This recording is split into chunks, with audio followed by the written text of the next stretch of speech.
Today in the studio, as always, I've got a real treat for you. Ryan Pineda in the building. What up, what up? Folks, if you guys don't know Ryan, you're probably living under a rock. His social media is going hog wild. You can find him at ryanpineda.com, Pineda, but you're probably already following him at Ryan Pineda all over social media. He's got a new book coming out called The Wealthy Way. He's got a podcast called The Ryan Pineda Show. No, we changed it to The Wealthy Way now. Oh, it's The Wealthy Way podcast now. So it's The Wealthy Way podcast. Yep. Everything's rebranded. Yeah, he used to be like a baseball player. He thinks he's cool. He's got the craziest fucking hair on the planet. But, a lot of people know who he is. And I said, man, come in here and drop some bombs. You've been here already once, didn't you? I know, dude. I'm honored. How many repeat guests do you have? Not a bunch. Only the ones that, people are screaming about. There we go. People were screaming about you. People like your content because I'd say you and Alex Hormozy and maybe a couple of others do what I call framework content. Framework content is like you'll give a hook. Here's the 3 things that I've done, and then bing, bing, bing. Right. And you lay out framework, and it's very educational. I think I'm going to do a little more of it. I think you do good with it because you got a lot of cool things you always talk about, and you do it with your reels and everything. And you'll give like one quick bullet, but I think, if you expanded on it, I'd have to think though. That's the problem. Yeah. You like just reacting. I like just being me. Yeah. Yeah. So because I notice how you guys do it, and I'm thinking, man, if I did that, I'd probably have a lot more followers. But I'd have to think, man. I'd have to sit down and be like, what are my 4 top things? And when someone comes up to me and they're like, what do you think the 4 top things any entrepreneur should do? I always go, dude, it depends. Because it depends, man. There's no 4 top things of anything. Right. It's your opinion. Well, one thing I'll say is, you, me, and Alex are all here in Vegas, right? And so I've talked to both of you a lot and kind of understood what we're all trying to do. And I think the way Alex does it is very difficult because he does, like you said, have to think very hard about what he wants to say, why he's saying it, and, articulate it. He's so good at articulating.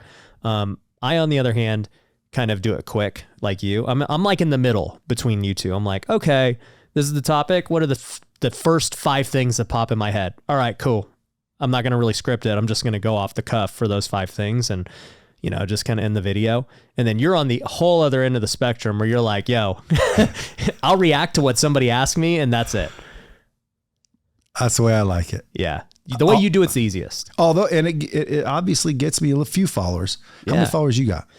Across all the platforms. No, just Instagram. Oh, Instagram, 300,000. So I got you beat there. How much? But I've been on longer. You just came out of the woodwork recently. Yeah. I just got. How about TikTok? 1.1 million. Got you beat there. Where are you at now? 1.9. Dude, you should probably try it like I'm doing it. What are you doing? Just reacting. Okay. I'm just messing with you, dog. I'm going to do it more the way you do it because I think it's more value driven. Right. But I do appreciate all my followers. And folks, every time you hear Alex Hormozy on his podcast, he will stop every so often and say he ain't selling you nothing, which he is. Yeah, that's true. Every time, I'm not selling you anything. I'm like, you're selling me something right now. But I don't do that either. Are you doing that on The Wealthy Way? Selling? No, just like promoting. Like people say, Brad, every episode you should say, go out and share, and I don't charge any fees. So my only ask is that you post and you share and you send this to somebody. No, I sell. So on my podcast, I've been doing it now for almost 2 years. So you've been doing podcasts a lot longer than me. Not a lot. Since 2018. Yeah. Yep. So I started 2021. So for me, I used to just have mid-roll ads for my companies. So it'd be like 2 mid-roll ads, just talk about any of my companies. They're pre-filmed, whatever. I didn't take any sponsors for the podcast. It's just all my own stuff. But now... Did it work? Oh, yeah. So should I be doing that? Well, I'll tell you what I'm doing now. Ever since I switched, now we have said, you know what? My companies are good. Like, I don't need to get them out and about as much. And we're running paid ads and things that are doing well. So we're not purely relying on organic. So I just want the podcast and all my social medias to grow as big as possible. And they will grow as big as possible without promoting, which is why I think you've had a lot of success. I think Alex had a lot of success because you're not pitching a service like I am. So I'm actually going to do what you guys do, where I'm just like, hey, the only thing I'll pitch is my book. I'll be like, hey, go get the Wealthy Way book. If you like the Wealthy Way podcast, you're going to like the Wealthy Way book. It's 99 cents. So are you taking a book out of, or a page out of Hormozy's book with the 99-cent thing? Yeah. So because my book's $24.95. well, the physical book's $15, but the Kindle's $99. But kind of, I mean, I released a free course last year for the Wealthy Way. It was this thing I dropped, right? All these entrepreneurs were asking me, they're like, bro, how do you have so many businesses and how are you still like golfing and having fun and still, you know, with your family, going to church? Like, how do you do all that? And I was like, well, there's a lot that goes into it with balancing time, your priorities, your goals. Like, you got to really have everything dialed in to make it work. And they're like, okay, so how do you do it? And I said, you know what? I'm just going to like put it in a course because so many people asked on the podcast. And so I made this course called the Wealth Builder Academy. And Wealth Builder? Wealth Builder. Builder. Yep. Wealth Builder Academy. And as I was making it, you know, I have my other education programs. I'm thinking, okay, maybe this could be its own coaching program. It could be its own thing. And the more I thought about it, the more I was like, you know what? I'm just going to give it away for free. So I made it. This was in December of 2021, December, so a year ago. And I also created a software. I made a planner because I didn't like any of the planners out there. So I created a Wealthy Way planner to track goals, to journal, to write things you're grateful for, all the things that you hear about in morning routines. And I said, you know what? I'm just going to give that away for free too. And so we did that in December and we gave it all away for free. We had like 30,000 people download it. It was crazy. I was like, dang, dude, like this is crazy. And so it got a great result. And I said, okay, well, let's turn the course into a book. And so for the last year, you know, we've been writing the book and turning the course into a book, and super excited about it. You know, for me, everything with the Wealthy Way is like, I want it to be as close to free as possible. So like, yeah, it's doing what Hormozy did with that book, but I mean, I was going to do it regardless. But his book is Kindle 99 cents. His book isn't 99 cents, is it? No. You'd lose a lot of money selling normal books for 99 cents. And did you ever see his book? Oh yeah, I've read it. It's like a big children's book looking. It's a textbook. That's what it is. It's a good book though. No, really good book on marketing. I read that book and I was like, wow, dude, I got to connect with this guy. And that was when I first connected with him well before he ever blew up. Yeah, well, he's a smart son of a bitch. I had him speak before he spoke anywhere. Uh-huh. I had him speak at my event. Yeah. Everyone's like, dude, you launched Hormozy. I'm like, not really, but I'll take the credit. Yeah. No, he's given me a lot of great ideas. And for sure, seeing the success of his book, it gave me like even more confidence, like, oh yeah, throw it for 99 cents. Like, it's not about making money. Like, it truly is about getting it into as many hands as possible. And whatever happens, happens. Where do people get it right now? Is it available right now? So by the time this podcast launched, yeah, it'll be out. So I put it up for pre-sale on Amazon, and it's been the #1 book in entrepreneurship for like the past 2 weeks. So that was cool. You can go to wealthywaybook.com and it'll have the link. And then also I created a brand new course called Business Builder Academy, because that was the second question I kept getting. They were like, hey, how do you build businesses? Like, how do you do your funnels? How do you do your marketing? How do you do these, how are you hiring people? How are you doing all this stuff? And I was like, you know what? I'll just make a course. So I made a course and I said, all right, we'll just put this under the Wealthy Way brand and we'll give it away for free with the book. So for anyone who gets the book, if you leave a review, we'll give you the course for free. Damn. 99 cents. Folks, don't say, oh, Brad Lee doesn't get you some valuable shit. So, dude, you're a real estate investor. It says mogul. What's a mogul? It's a good question, dude. I don't know. Teacher, wealth builder. Yeah. Where did it all begin? You were a broke Filipino boy at some point. That's what you said at my event. Did you tell? So you spoke at my event, what, 6 months ago, 9 funny. months ago. And first thing Brad says on stage is, okay, so, this broke Filipino boy came up to me and asked me to speak at this event. Well, no, I was talking about how important building a brand is. Right. And the whole audience, you had freaking looked like 1,000 people there. Yeah, it was a big event. I don't know how you get so many people in the room, but we do it every quarter too. Yeah, so there's a shit. January 9th. It's our next one. Yeah. And I tell him, I told him, he said, come speak. So I said, okay, I will. Cause I wanted to pop in. So I popped in, got there right before I got on, walked on the stage, and then literally dropped the mic and left. But one of the things I was talking about is building a personal brand and how valuable it was. And I used you as an example because I said, without a personal brand, dude, you would just be a broke Filipino boy. Right? True. I mean, a lot of your, let's say, deal flow comes because of your personal brand. Yeah, I think, look, I'm a big proponent of personal brand, just like you. And I didn't start taking it serious until the pandemic. That was when I first started I had 0 YouTube subscribers, 0 TikTok. How many YouTubes you got? Almost 300,000. Yeah. So you got me beat on YouTube, and I like YouTube. I think YouTube's the best. I got to start working. When you said I started taking it seriously, I haven't yet. I believe it. I know. I think you take your podcast seriously, but the other stuff, I don't think you really care. The podcast I do consistently. I don't really take it that seriously. Like I don't have a staff finding me the best guests and promoting the shit out of it. And, every episode I'm promoting it. I'm just doing it. Right. So ironically, I don't think I take anything really that seriously, and I'm going to change that in 2023. I would say you don't take anything seriously for sure. I know, and I'm going to change that though. Yeah, even when we went and golfed, you show up 5 minutes before with a cigar, walking out I think you were wearing jeans on the golf course too. I can't even remember. No, yeah, I was like, what's this guy doing? Close, but that's because I don't give a fuck. But I know you don't. In reality, in 2023, I'm going to. Because imagine if I tried. Look what I'm doing on accident. Well, you and I talked about this too. I forgot when we did. Maybe it was when we were golfing. You were like, yo, I'm going to take my diet seriously. I'm going to lose weight. I'm going to do this. And dude, you look really good now. Starting to. Thank you. Who Andy Frisella called you fat, right? No. Wasn't it? Bedros Keuilian. Okay. Like that cut you deep. It didn't cut me deep because I've always known it. But Bedros made it funny because I was he looked at me and he goes, brother, what are you doing? I go, what do you mean? He goes, dude, you're better than that. and I'm like, yeah, I am. You know what? I probably am.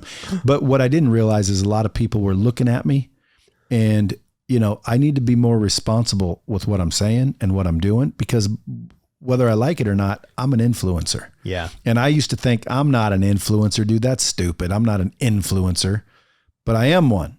And so now it's almost a responsibility that I have to take seriously. Why? Well, because dude, I'm influencing people. And if that's the case, that's a responsibility.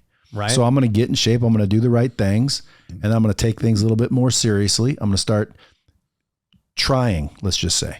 You want to know what my motto is for 2023? The word that I'm really focused on is being intentional, just intention with everything we do. Hey, why are we making this video? What's the intent of it? What are we trying to get out of this? What action do we want the viewer to take by seeing this? Not just making it and then whatever happens, happens, because that's what you and I have been doing, right? Same thing with businesses. We're going to be acquiring businesses this coming year.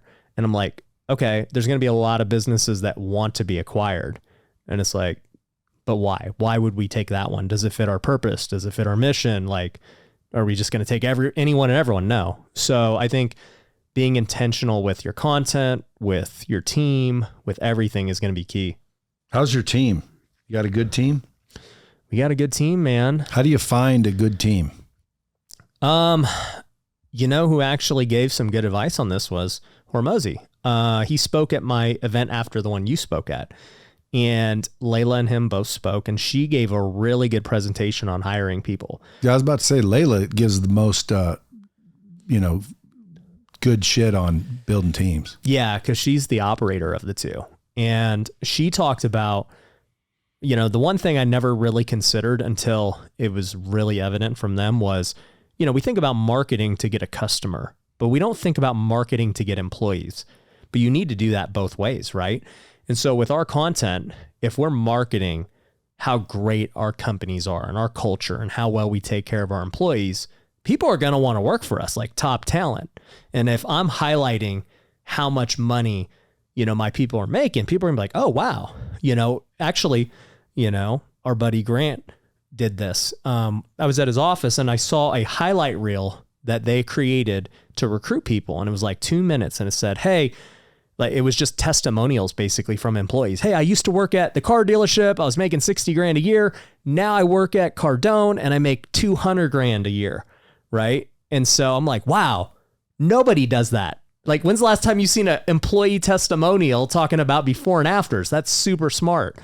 And it goes back to, how are you marketing to get your employees? And I was like, that makes complete sense. Like, if you can build a big funnel at the top with your marketing, you're going to attract top talent. And then, just like we do with everything else, you whittle it down, figure out whether or not they fit your core values, whether, it's going to be a good fit, and you're going to end up with a lot of A players. Do you allow them to work virtually? So we do have, like, I would say half of our staff is virtual. So across all my companies, I would say we have close to about 100 employees, between, W-2 and then 1099 people that, they're not W-2, but they're pretty good for us. Right. And so it just depends on the business. Like my CPA firm, TrueBooks, we've got like almost 20 employees. They're all virtual. The accountants just don't like working at the office. They like sitting at home crunching numbers by themselves, and that's how they operate. And so it's good too for scalability. We don't have to have everyone in the office. Did you tell Grant that I made him? I did, dude. What'd he say? So we were at dinner in Miami, and I said, hey, Grant, dude, I was with Brad a couple of days ago. We were talking about you on my podcast, and Brad said that he made you. He said that you were not, cool. You weren't cool. You weren't like crazy and like loud. What'd he say?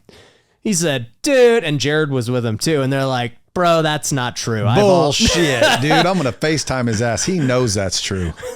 So does Jared, dude. When I first met Jared, he was a stoner. Yeah, but Jared's a smart dude too.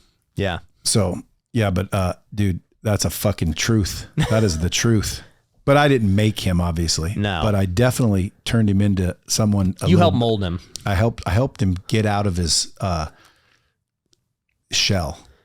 Because he wasn't like he is now. But he hung out with me long enough to become like kind of fun and himself, and realize that you don't really need to be, stuffed. Like the suit guy. Corporate-y. Yeah. And it wasn't that I was aware of it. It's just, I know that, people like people for who they are, not necessarily for what they do. Yeah. So when you're sitting there all in a suit and tie and, you're all conservative and you don't say much, what's there to like? But if you get out of your freaking shell and you start, you're transparent and you just become you, well then, yes, there's going to be some people that don't like you. Yeah. But there's going to be a lot of people that do. And that's the thing I've realized with my podcast is like, you hear about all these guys getting canceled and you don't want to offend people. And then you start really just saying what you believe, whether it's political, whether it's about anything, right? And people will like you more for that. And yeah, you lose people too, but they were never going to be like people you wanted to associate with anyway. 9 times out of 10. Yeah. So for those of you listening, now, Ryan, when you started, you were not wealthy at all. You actually were a broke Filipino boy, weren't you? That's right. The book would be called The Broke Filipino Way. Now you started flipping couches. See, this is why I like your story, because a lot of people always have these excuses. And I'm like, dude, listen, number one, you got to start. You don't have to be good to start, but you got to start to be good. Right. So you started flipping couches. Yep. What made you think of flipping couches? Well, before that, all I wanted to do is play baseball. So I got drafted by the Oakland A's in 2010. And, people don't know this, but in the minor leagues, you don't make any money. I was making literally $1,200 a month. Like, I don't know how they get away with paying that much, but that was my salary. And I needed a job in the off season. So I became a realtor, realized I hated that. That was back in 2010. And I just was doing like random side hustles, trying to make money in the off seasons while I pursued the dream of playing baseball.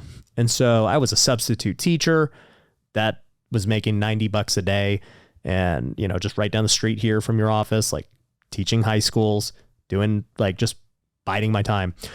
Well, I ended up getting married in 2013. My wife and I were super young. My wife just turned 21. She was in school to become a teacher, which wasn't going to make any money either.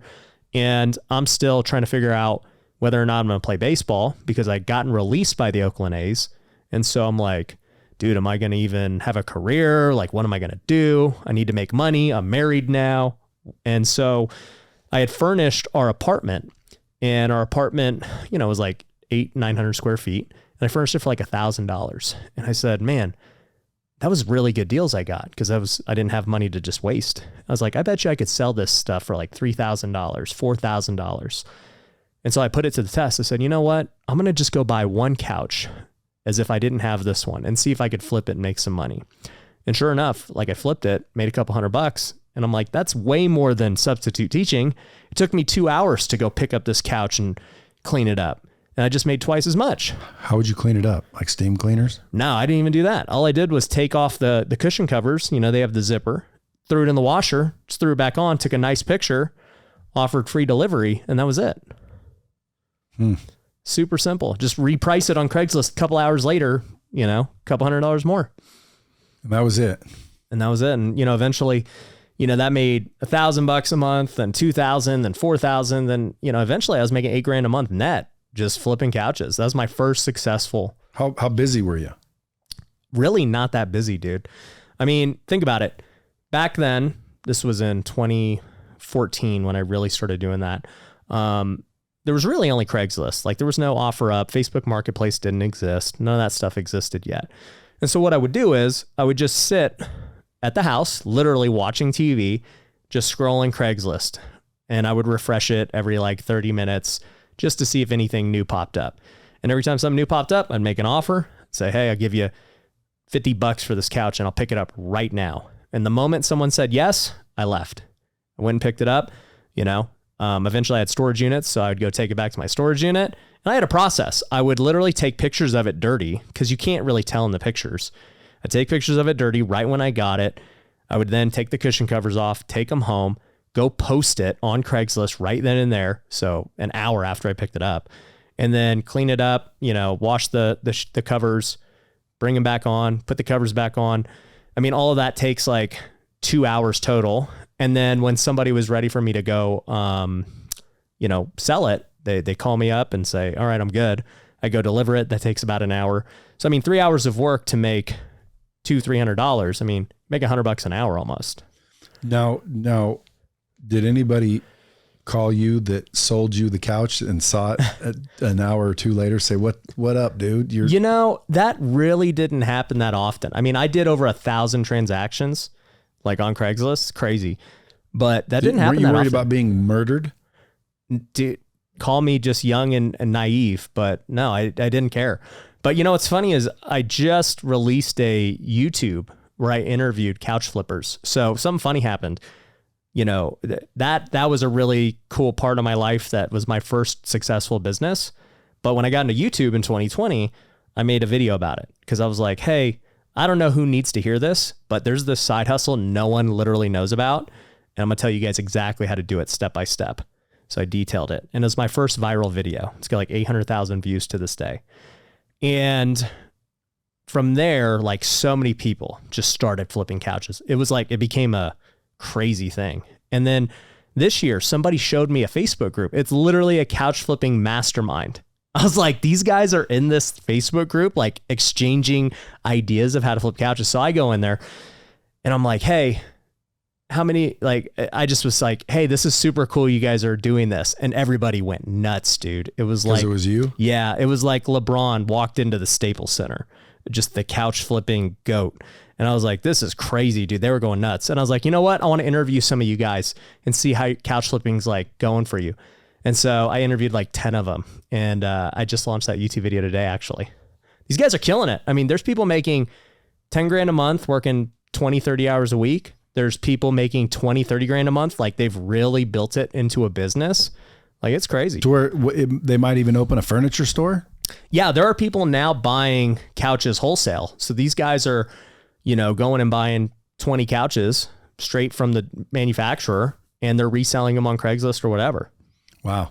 I used to sell, back when I was not even 20, I used to sell a membership to basically it was a buying club where it's $5,000 and you could buy furniture at cost.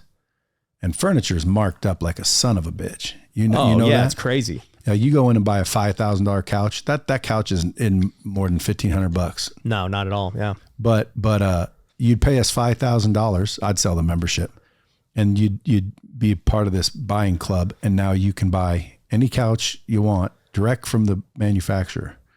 And I had a guy come in there. He bought the $5,000 membership, and then he was selling furniture, but he just opened a store and was buying it cheap, selling it there. So that was like my first experience that you could flip couches, but it was furniture. It wasn't just couches. It was beds, everything. Yeah. And I think that's what they're realizing is you can totally make 10 grand a month, like just buying used couches on Craigslist every day. So what'd that lead to? Well, eventually I got tired of it. Them no more, are you? No. I should have just built an empire of couches, but no, eventually I was like, all right, I'm kind of tired of this. Like, it's great that it's made me money, but what's next? And I remember my wife and I were on our 1-year anniversary in New Orleans, and I was just praying. I was like, God, it's been a year. I'm married. We're still together. Things are going good. I'm making more money than I ever have in my life, but I don't see myself doing this the rest of my life. So what am I supposed to do? And I saw this commercial, like literally maybe within an hour after that prayer. And it was one of these guys saying, hey, you can learn how to flip houses where no money, no cash, flip them right now, make 30 grand, blah, blah, blah. And I was like, wow, that seems like a scam. And so I was like, I'm not doing that. And I had seen those commercials before, but I was always just skeptical.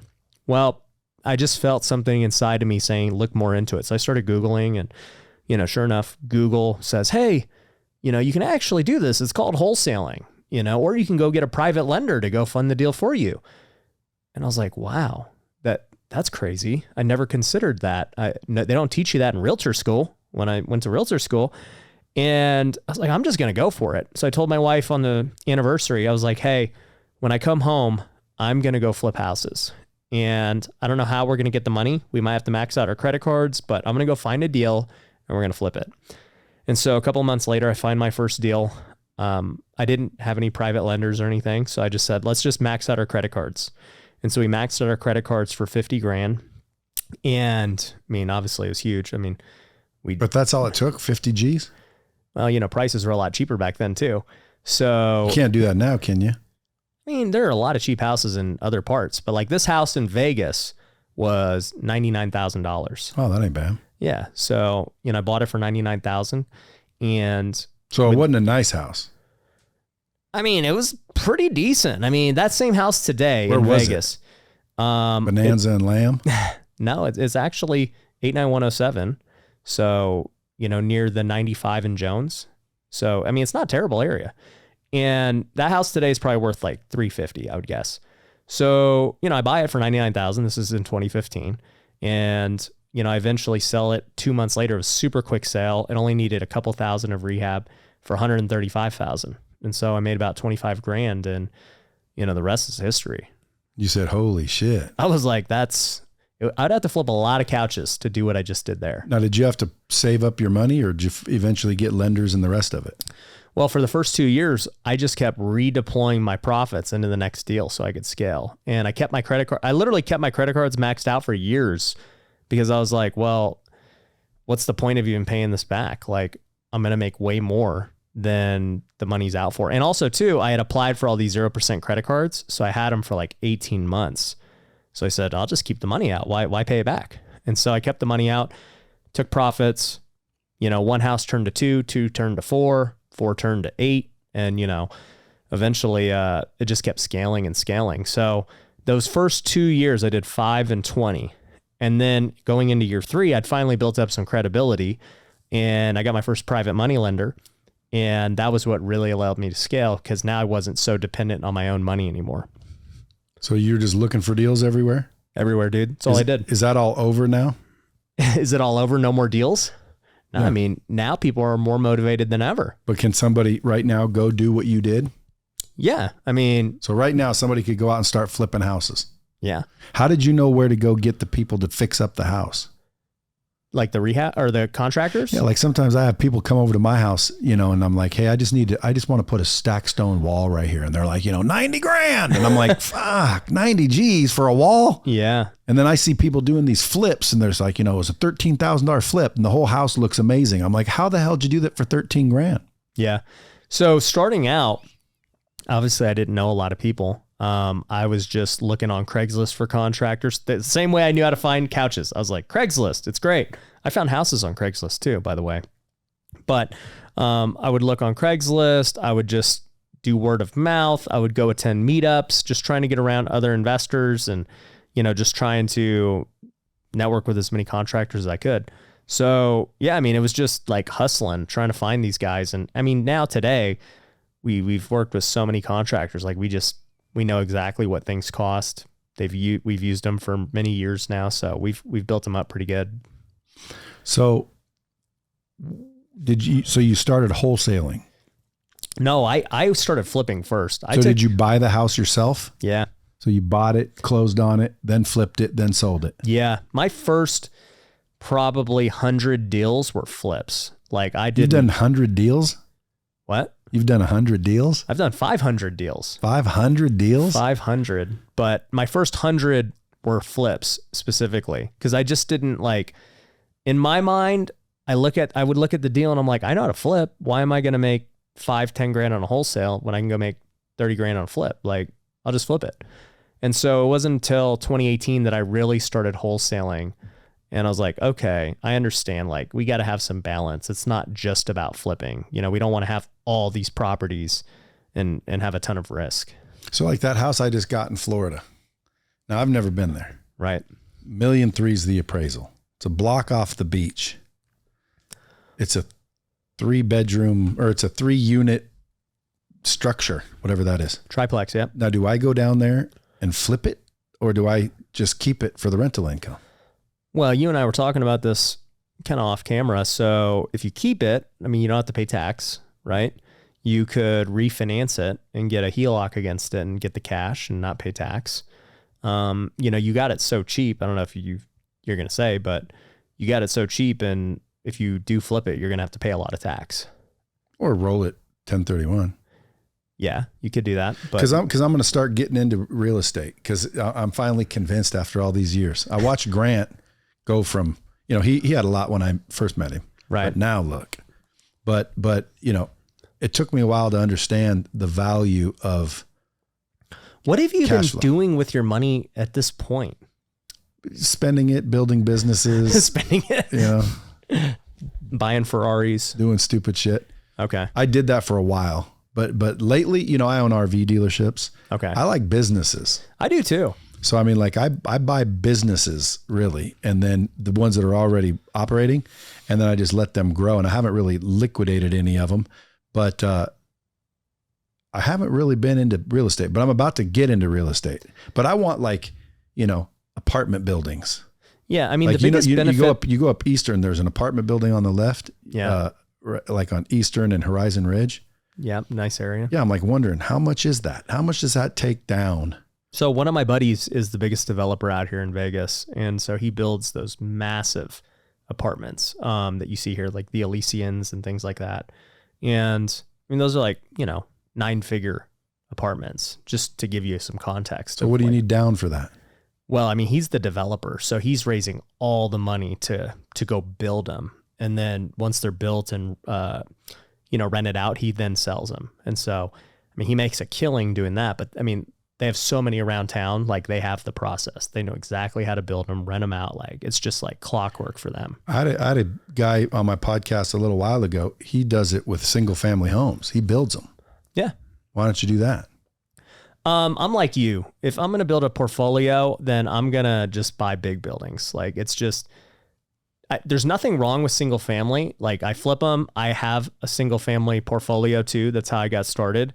And then eventually, like last year, we started buying multifamily. And so in the last, 16 months, we've bought 500 plus units, raising money just like the way Grant does. And I think that model's much easier. I mean, it's way easier to just use other people's money to scale. Like you're very limited with what you can do on your own.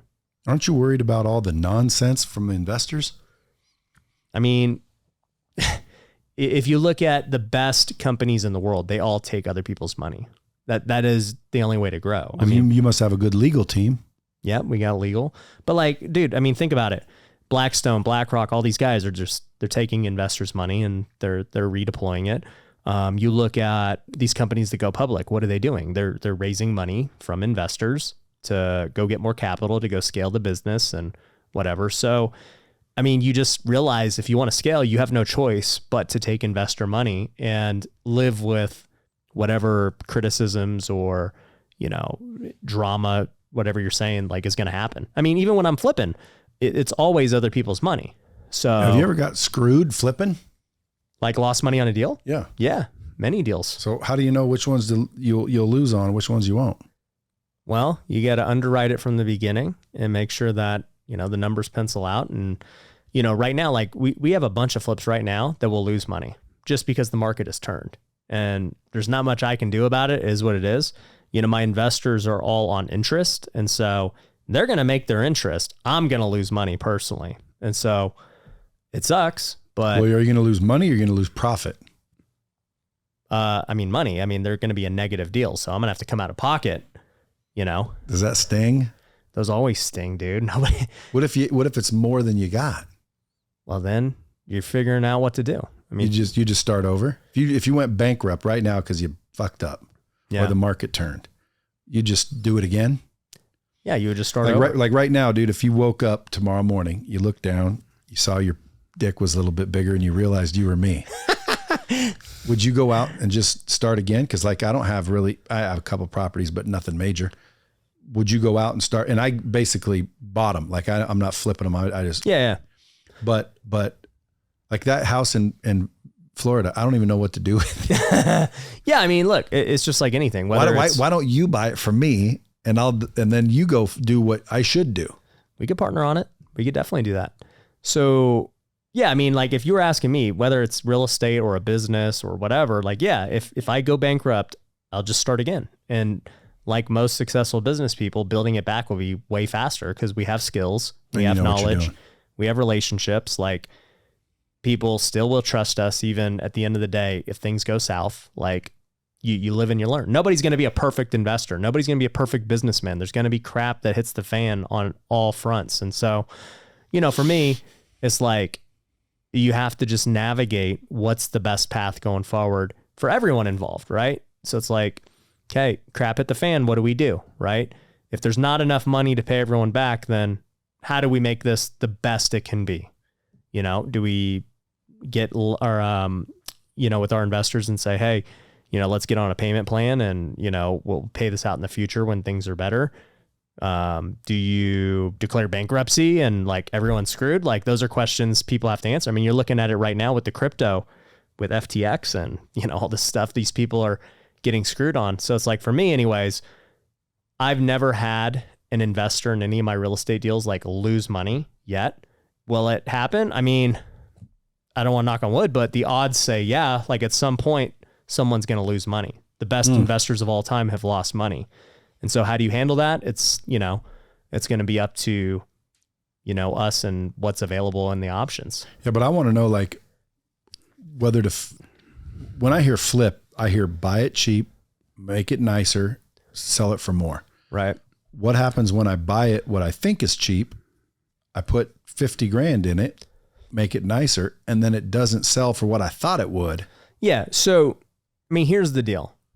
Because you can only do that once or twice before you're freaking tapped. Yeah, you're getting in trouble. So here's the deal. Like if you're buying long-term assets, the way that Grant is doing and other guys, as long as you've got cash flow, like you'll weather the storm, You'll I'm not talking about long-term. I'm talking about flipping specifically. Yeah. Well, this is like why I can go out on a Saturday. I can go out this Saturday, buy a house, all cash, 300 grand. Right. Think to myself, well, I'll just put 50 grand in it and then sell it for 400 grand, make 50 grand. Right. But what if I do that? I buy it all cash, boom. And because, if you bought it all cash, I mean, you're going to sell it and get your cash back, but it's just going to be less cash than what you put into it. But how do you know? Like, do you get comps? Like, how are you supposed to know what this thing's going to bring? Yeah, I mean, it all just comes down to how you evaluate the deal. So you're going to underwrite it, and you're going to underwrite it means what? Run the comps, like you're saying. So I'm going to look at it and say, okay, this is definitely going to sell for $400,000. That's what every other one on the block is selling for with similar upgrades and everything. Okay, I know that I'm going to have these realtor fees, these closing costs. You know, I think my renovation is going to be $50,000, like you said. You know, my minimum profit I want on it is $40,000, $50,000. So you're going to back out all of your expenses from that end number you think you're going to sell it for. And then sure enough, you're going to arrive at basically your max offer. And you're going to say, okay, the max I can offer on this deal is $370. And anything above $370, I will lose money or it won't be worth it. Anything below $370, I'm just making more money. It's great. And so that's how we look at every deal. And right now, why don't the people that sell it to you just flip it themselves? Because they don't have money. They don't have crews. You know, they're just wholesalers or realtors. Like, they want to make money right now today. They don't want the full spread. But like, for right now, we're in a weird market where things have gone down and we don't know when they're going to like start getting better, because well, they can't go farther down than a $200,000 house. I personally don't think that single family is going to go down much more. Like, I personally just don't think that. And not only that, I mean, the cheaper ones, they're not going to go down very much anyway. They're cheap. I agree. It was the high price ones that were stupid that now are coming down. Yeah. Like, there was a house over here by our house. It was 6.9 million. And my wife's like, you know, we should get that. We should get that. Now it's 4.2 million. Wow. Now, thank God, because I almost went and got it. It is a nice house. You should get it now. Well, again, it was a nice house, but now it's listed for 4.2. And I would have thought, now what if I'd have paid 6.9 for that fucking thing? But why don't you pay 4.2 for it now? You thought it was good at 6.9. Well, that's what the comps were. Right now, 4.2 is a little bit high. Everyone's saying it should be about more like 4. Why don't you go offer 3.5? Because I'm looking to invest, not live. I'd live in it. All right. I don't want to buy a house. I want to buy. You want an investment. I want to buy. Yeah, I want to invest. Yeah. No, for sure. Yeah, I think right now, the big thing is just being ultra conservative with how you look at deals. So it's like, yeah, maybe the comps from 6 months ago said 400,000, but you know, there hasn't been really any sales lately. So we're going to just say, you know what? I think this is 360. Like, let's just take 10% off. And so you're evaluating the same deal at 360. And now you're saying, well, it still needs 50K. We still got closing. I mean, we can only offer 330 for this. Would you advise people that are doing this to go get their real estate license? 230. My bad. Real estate license? I don't think you need it now. So do I need a realtor to go get my comps? Yeah. I mean, you could look on Zillow, but the MLS is always going to be the best. And if you're brand new and you don't know how to run comps, then yeah, a realtor is going to be super helpful. So you don't have to be a realtor to run comps? You could run them on the MLS or like all these other softwares that, you know, real estate investors use. And you don't think it's saturated now? No, there's way less competition right now. Because everyone's of the market? Scared. Yeah. Why would they be scared? Because they think it's going to keep going down? Well, I think you've got people like me who have flips going on. They're going to lose money. And so they're freaking out. And maybe why don't you just hold them? So that was what I was going to say, right? Like with real estate, there's lots of exit options, right? So here's the worst case, right? I got flips. They're going to lose money. But hold on, because I want to dig into that. There's people listening that are confused as I am. Okay. Why will you will only lose money if you sell it. Correct. So why not hold it and just rent the bitch out? Right. So I'm going to just tell you the multiple exits, right? So exit 1 is you flip, you lose money, and your investors get their money back. Your hard money lender gets paid. You personally lose the money, right? If you have liquidity and you can afford it, then cool, right? Thankfully for me, I got a lot of different businesses, so I'm not only reliant on that money. So I can afford to lose on some and be okay. Option 2, to what you're saying, keep them, okay? Keeping them right now is a little difficult for a couple of reasons. One is your investors got to be okay, like you holding it now for however many months. Right? Oh, because you took investments. But if you own it yourself, you don't. Yeah, but most real estate investors don't do that. Most are always taking debt on everything, right? And you'll do that too eventually. No, I plan on using my money. I mean, to start, it's fine. Because I want to learn it. Everyone keeps saying, dude, give me this and I'll do this and I'll do that. And Grant's like, give me your money. And you said, give me your money. And it's like, I don't want just a return. I want to learn what the hell's going on. Yeah, but what I'm saying is once you learn, you're still going to take debt to go buy your properties. At some point when you scale, you always take debt. So yeah, your first couple of ones, you can go use your own cash, but you're going to run out of money. And so if you want to go do 10 more deals, you're going to have to go raise some money. And so... But how many deals are there? I mean... Like can't you... I mean, I'd be happy doing... we've been doing over 100 a year. So like, it's a lot of deals. I'd be happy doing one a weekend. One a weekend? That's 52 deals. It's a lot of deals. 52 deals. That's a lot. And if you're sticking around the $200,000, $300,000, $400,000 shit home... Well, those aren't even available. Like $200,000 home is not a thing anymore in Vegas anyways. Like, so what's the cheapest the median home in Vegas is like $400,000 to $500,000.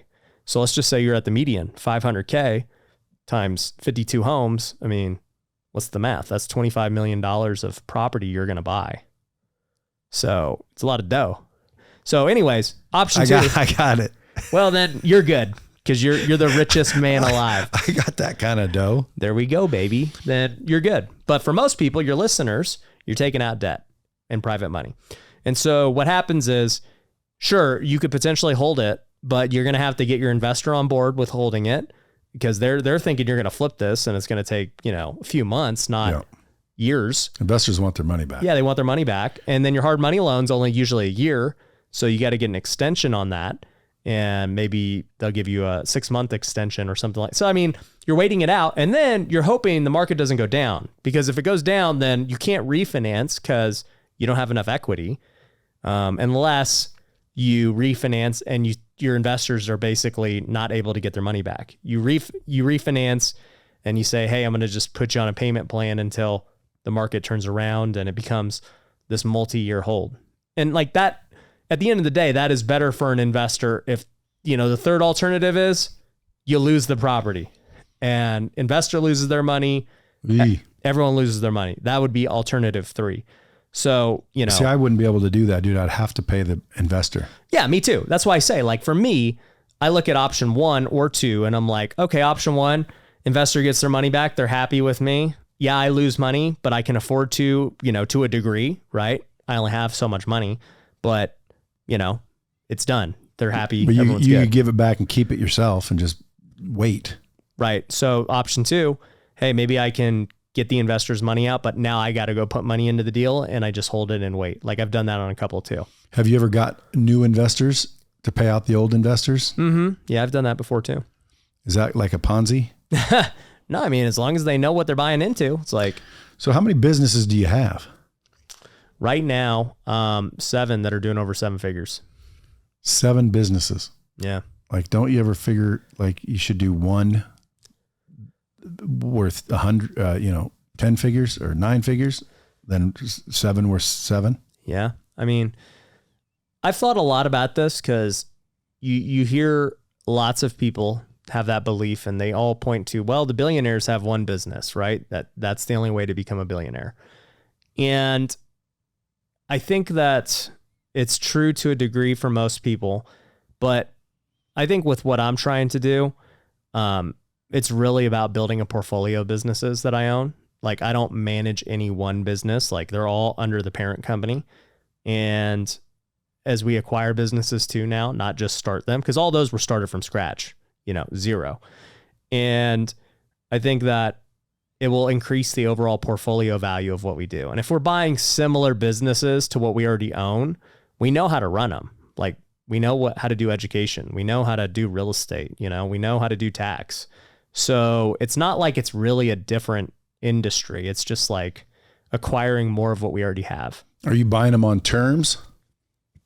Well, I think it's going to be very similar to what Grant and Hormozy are doing where, I think a lot of people are just going to give their businesses for free. Like, I don't think that portion of them. Yeah, a portion, not the whole thing. Right. So I think there's going to be a lot of people who just want to partner because they don't really know how to take it to the next level. They want our resources, our consulting. They want to integrate it into what we currently already have. Like I just did that with a CRM company. Like we're working out a deal right now where, we're going to be able to, acquire them. We're not paying any money. Right. And we're going to be able to rebrand, integrate it into our students and our coaching and everything else. Blow it up for them. And blow it up, right? It's a super win-win. It's better for them. Yeah, it's a win-win. So is this the wealthy way you're talking about this whole time? For what? Like, what's the wealthy way? What is the wealthy way? Good question. So the title of the book, well, the subtitle is Don't Go Broke Trying to Get Rich. Okay. Because my thing is, so many people have gone broke doing what we're doing right now. They just focus only on business, and, you know, they look up 10 years later, stressed out. They realize they're out of shape. They're fat. They, you know, have been divorced. They have no relationship with their kids. They, you know, don't have faith. They don't go to church. They don't really have a purpose for why they're doing what they're doing. They just keep trying to make more money. And I've realized, like, that's not really what brings fulfillment or happiness, right? Most people just don't even understand why they're doing what they're doing. And so for me, I got very passionate about helping people prevent that, because we kind of live in this world of comparison. Like, oh, well, how many followers does Brad have? You know, how much money is Brad making? It's like, no one cares. Like, you shouldn't care what Brad's doing. You should be focused on you and what you're doing and what makes you happy, right? And forgetting the bombs. Yeah, that's a bomb right there. Appreciate that. And so that was part of why I wrote the book, to help people understand that, to help people understand how to create goals around the things that are actually important. And then also too, how to manage all of these different elements of life, right? So many people are wasting time every day doing things that don't matter. And they're living in fear. They're living with, you know, anxiety. They're living like in all these things that just don't help, right? And so we go over a bunch of things that have made me successful beyond just like understanding your priorities. Things like time management, like how exactly the best people in the world manage their time. We go over things like how you actually can take action every day, not just, you know, say, yeah, like today's the day I'm going to do, like, no, how it becomes an actual discipline to what you're doing, how to have discipline, right? Where did you learn all of it? How did I learn to do all of it? I mean, just from doing it and like seeing what works, what doesn't work. I think a lot of what I believe is also from baseball. You know, I think a lot of it, like one of the chapters is about taking risk, and we're talking about risk right now. Like, you can totally lose money flipping houses, starting a business, whatever, but you're going to lose way more money not doing anything, right? Continuing on the path you're on that you hate. You automatically lose staying on that path, when in reality, you're too scared to go take a different path because you fear the unknown. And so there's a big chapter about faith and like taking that first step. And so a lot of it is to help people understand what they should be striving for, and then the steps to actually get there. What's your favorite business that you have? I would say education, man. I love education. I mean, obviously I'm a real estate guy. I love multifamily and flipping houses and all that, but I truly enjoy teaching people, and I enjoy what we're doing with the Wealthy Way as well. You know, I enjoy the podcast and being an influencer like you. I like making content. I love them all, but if I had to pick a business, probably education. I think it's a survey where you can write off 100% of the building in the first year. Cost segregation. Yeah. Yeah. How do you know like all the little tricks without knowing all the little tricks? Is there a book or something? There are definitely a lot of books. I think there's one by Tom Wheelwright that's like a classic book. I forget what it's called. He was Robert Kiyosaki's accountant. So I think that book kind of talks about some stuff, but just get a good accountant. Hire us. Because like, for example, I bought a building and some land in Oregon, and I have partners on it. Right. How do I know the people that I bought it from didn't already do a cost segregation? Do I get to do one too now?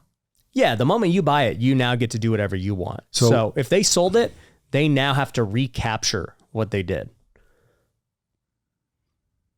Meaning, if they got, let's just say they got a $2 million write-off on it earlier, right? And they sell the building, they now have to pay that back.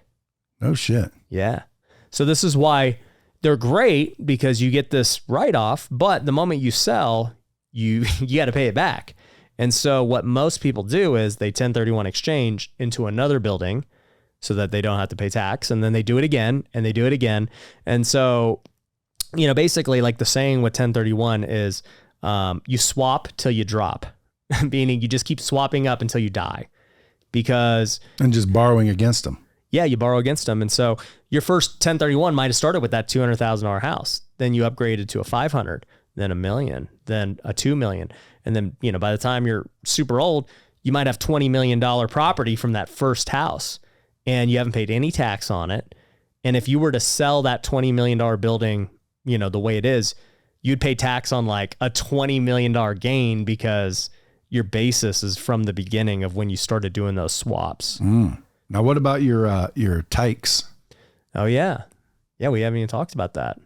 So I had an NFT project I launched at the end of August called Tykes. NFTs took a shit, didn't they? Not Tykes, but yeah, majority. So I knew they would. I told people. Because like, why would you buy a gorilla picture for fucking $2 million? Like it's a picture of a monkey. Well, they're like, well, no, it's, you get access to the VIP parties. I'm like, bro, that can't last. Yeah. Well, and I didn't ever like those anyway, right? I think if you're going to buy something, you've got to actually get things that you can see are as valuable as whatever you're paying for, right? That's how normal things you buy work, right? I assume that by buying this, I will get at least the amount of value that I'm paying for it, but hopefully way more than what I pay for it, right? Mm-hmm. And so, yeah, I launched Tykes back in August of 2022, and we launched them for $500 a tyke. We sold all 5,000 of them. And I mean, at the time of filming this, they're worth like $2,500 a piece. We've done a lot of cool things with education, with, they generate this cryptocurrency we have called Tycoin, which you can spend on our marketplace and buy not only my own products and services with the crypto, but you can buy our members who post their own products and services. We have Airbnbs that people can use the coins to stay at. We have our big event coming up January 9th to the 12th here in Vegas. Dude, I'd love to get you at that event if you want to go. So yeah, that's going to be like 1,000-person event for Tykes. It's going to be cool. All for Tykes? Yep. Yeah. So I guess I forgot to mention this. The purpose of Tykes is to pioneer the future of real estate.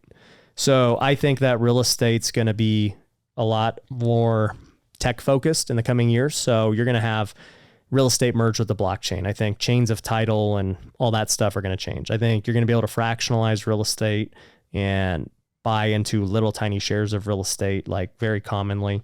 I think that how we build houses is going to change. I think prefab homes, 3D homes, all of that is going to play a major role in the coming years, because everything we do in real estate right now is so archaic, right? It's like super ripe for disruption, and the industry is massive. Like real estate's $1 trillion plus industry. So for me, I said, you know what? I already have a big following on normal real estate today. Okay. What if I spearhead into the future for all of these things that are going for sure 1,000% going to happen? It's just a matter of when.